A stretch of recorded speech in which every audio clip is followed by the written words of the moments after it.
B1 Preliminary and B1 Preliminary for schools have been reviewed, and from January 2020, students will sit the new exam format. To optimize your students' preparation for the exam, I would like to tell you about one of the two new tasks in the reading paper. It's part 4, a gapped text.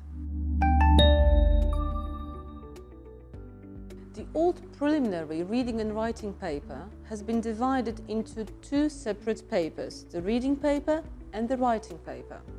This has made the exam structure clearer and more consistent. In part 4, students deal with a gapped text.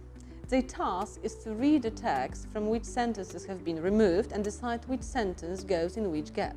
To make things a bit more challenging, there are 5 gaps but 8 sentences, which means that there are 3 distractors to mislead candidates. I'm sure you have noticed that we have a similar task in B2 First and C1 Advanced.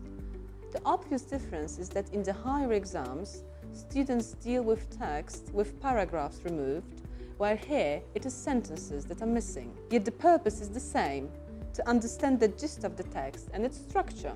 Students should read the whole text to understand the narrative. Then they need to look at each numbered gap to try to select a sentence to fit the gap. It is important that they carefully read the text before and after the gap to see if the sentence fits with the text, both grammatically and logically. Once all the gaps have been filled in, candidates should read the whole text once again to see if it makes sense and they do not stumble when trying to follow the narrative. In your classroom, you can help your students to deal with such a task by focusing on text structure and cohesion with practice activities like chain writing or rearranging a jumbled text.